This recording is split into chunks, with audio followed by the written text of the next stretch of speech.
Have you ever wondered why some people seem to have relationships that seem so effortless? Often it's the unnoticed mistakes in our communication that quietly chip away at intimacy and connection. These subtle errors, if left unaddressed, can gradually drive a relationship towards failure. Today, we're not just going to identify these 5 common yet overlooked relationship mistakes. You'll learn about the well-intentioned but misguided strategies behind each mistake and why they often backfire. Most importantly, I'll share practical tips on how to correct each pattern for a stronger, more connected relationship. Have you ever caught yourself shutting down or pulling away in a heated conversation? Maybe you find yourself tiptoeing around uncomfortable topics, knowing that they are touchy subjects. This is the crux of the 5th most common mistake: avoiding conflict.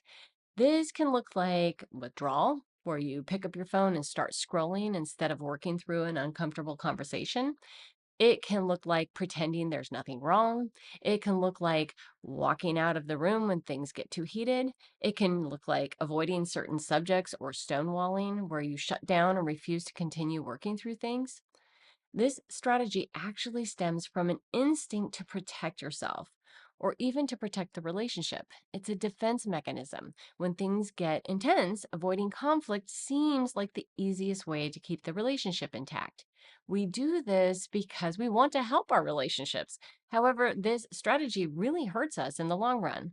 When you avoid conflict, at best, you end up in a pretend relationship where the other person doesn't really know how you feel, how you think, what you care about, or what you really want. While you might be skirting conversations that put the relationship at risk, you ultimately set up a failing strategy where there's no real foundation to strengthen the relationship. Believe me, I know this one all too well. I was with my ex-husband for 17 years, and I used to see it as a point of pride that we almost never argued. In fact, when we went to the mediator during our divorce, she asked us if we're sure we wanted to get a divorce because we seemed to get along so well. But the truth was, we were just both really good at avoiding conflict. He would just leave when things got uncomfortable, and I would just pretend everything was fine. I was afraid to ask for what I wanted and needed because I didn't want to seem needy. I didn't want him to think that I was a burden. So I played the part I thought I was supposed to play. Fear and shame here were the driving factors. I was afraid of difficult conversations. I was afraid of the vulnerability it would require on my part. I was ashamed of my own needs and my own desires. And I was afraid that our relationship wouldn't be able to endure the conflict. Now, does that mean that diving headfirst into conflict would have saved my relationship? No. The undeniable problems were there from the get go. Avoiding conflict just kept me stuck in an unhappy relationship for longer. However, there's a powerful silver lining to this realization. Recognizing our tendency to avoid conflict is the first step towards meaningful change. Here's how we can transform this instinct into a tool for strengthening our relationships.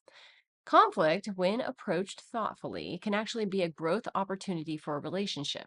It allows both people to express their feelings and needs openly, paving the way for mutual understanding and respect. Instead of avoiding difficult conversations, we need to learn to engage in them with honesty and empathy. So start by acknowledging your fear or your discomfort around the conflict. It's okay to feel vulnerable. Instead of shutting down, communicate your needs. Say something like, I'm overwhelmed. Can we discuss this after I've had some time to think? In conflicts, you want to aim for understanding rather than winning, which brings us to the 4th most common mistake: keeping score. This one is trickier than you might think, so let's unpack this. Keeping score can look like trying to make things fair, keeping track of who's doing what and who's contributing what. This can fall into a tit for tat pattern where you don't do something because they didn't do something, and it can also turn into retaliation where you try to even the score through covert punishment. We do this as an attempt to create fairness and for self protection. We might think, if I can just keep track of what they're doing wrong, I can prevent myself from being treated unfairly. It's a strategy we adopt, perhaps subconsciously, to protect ourselves from getting hurt or to ensure that our efforts and pains are acknowledged. In my personal experience, this one is complicated. In my previous marriage, I couldn't stop keeping score. I was always keeping track of how much he helped around the house, how much he helped with childcare, how much he helped financially. I was always keeping lists in my head, what he had done, what he hadn't done, why I had always done more. And this was a miserable way to live, but I couldn't stop myself from being resentful. And here's what I missed: it actually was unfair. He was taking advantage of me, he was using me. And this is where my conflict avoidance, mistake number five, kept me in this perpetual cycle of resentment. So instead of asking for help or speaking about unfair distribution of responsibility, I avoided the subject and silently seethed. And this is a recipe for failure. Now, here's why this is a complicated subject for me and not really black and white. I had always thought that this keeping score thing was a me problem. I thought it was a problem with my thinking. I thought it was a problem with focusing on the negative. I thought it was just kind of how I was built. Once I met my current husband, I realized I never keep score. It doesn't even cross my mind. I don't feel resentful. I don't feel like things are unfair. I don't make lists of what I'm doing, and I don't make lists of what he's doing. I'm not keeping track of the way we divvy up responsibilities. And I don't think this change is because of some sort of emotional enlightenment that I've arrived at. I actually think it's because I'm truly supported and cared for. He's not using me. He's not a narcissist. He's not trying to exploit me.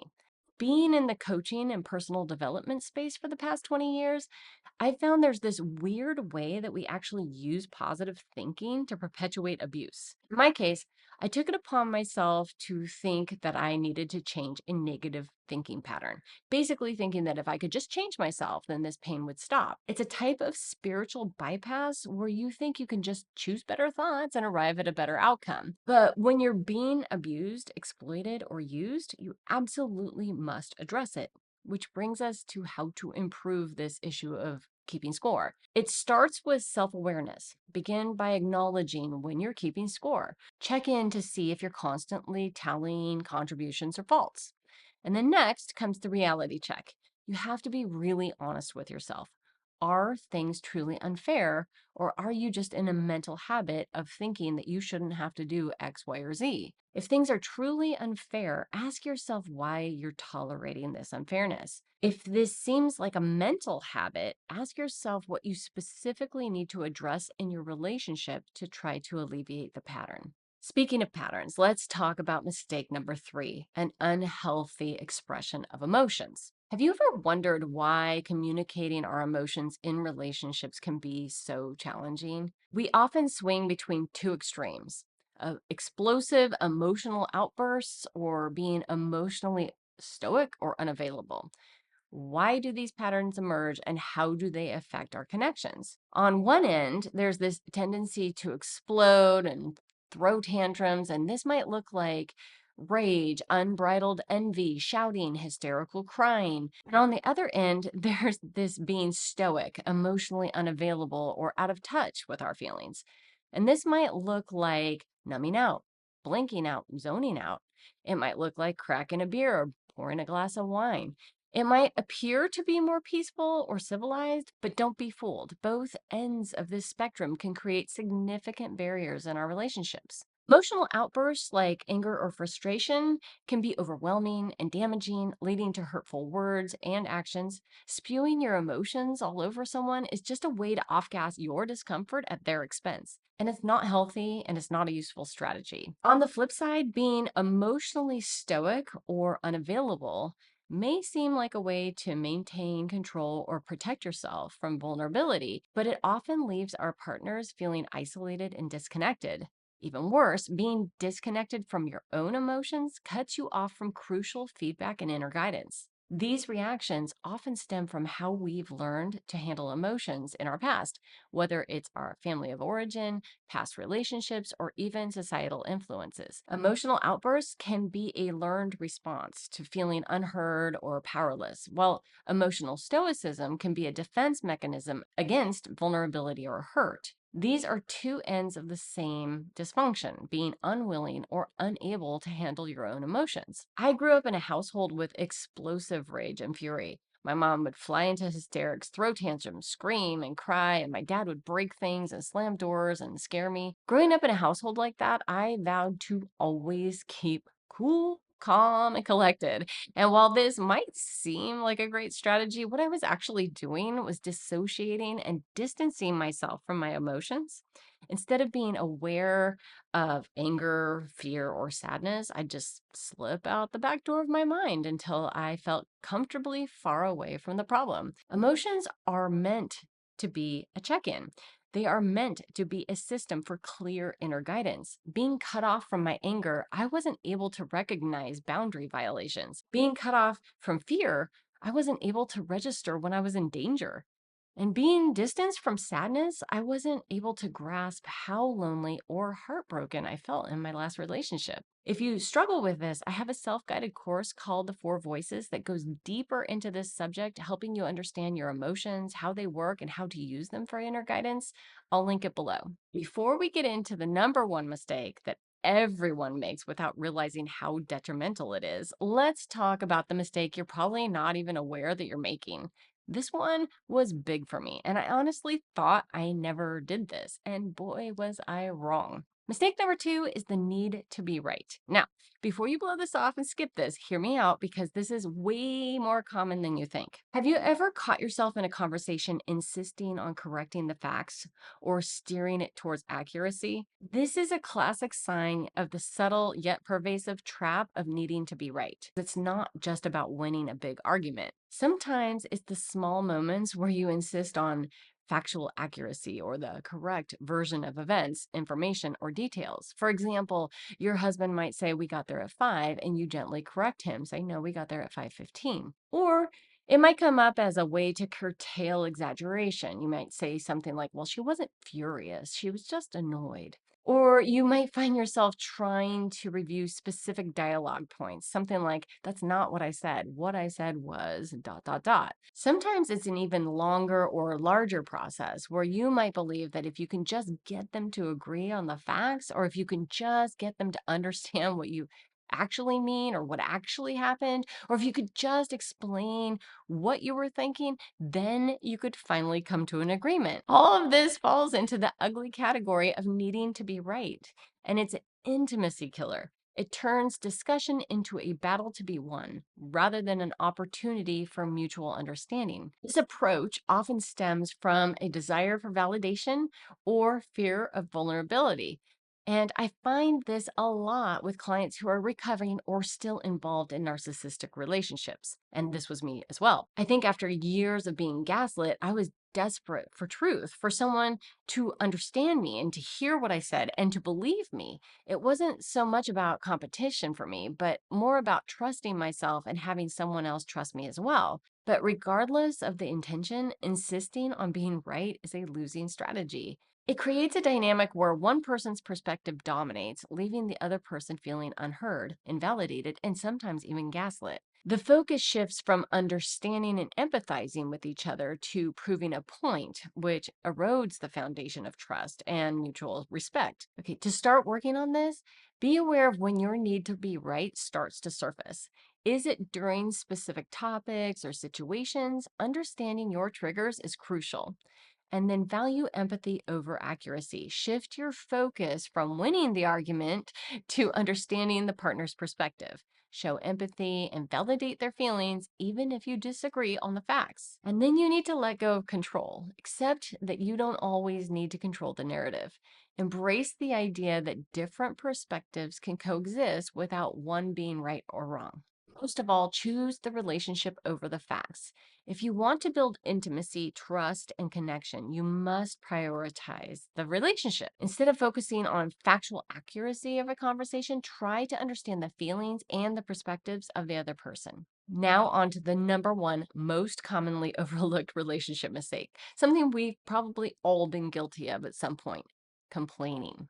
Okay, we all know what complaining sounds like, but in the context of relationships, we need to pay close attention to the complaints that are veiled attempts to get the other person to change, to get them to do something, or to get them to take responsibility for something. This can sound as simple as, "It's freezing in here," where instead of asking for the thermostat to be turned up or having a conversation about what's comfortable for both of you, you passively complain and hope to have your needs met. Or it could sound like, there's never anything in the fridge.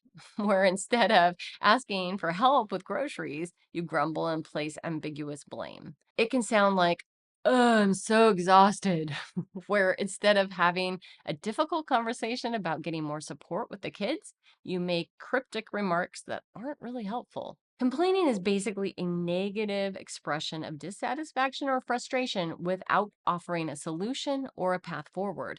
It's a passive approach where we might hope our partner picks up on our hints, magically understanding our needs. Many of us resort to complaining because it feels safer than directly asking for what we need.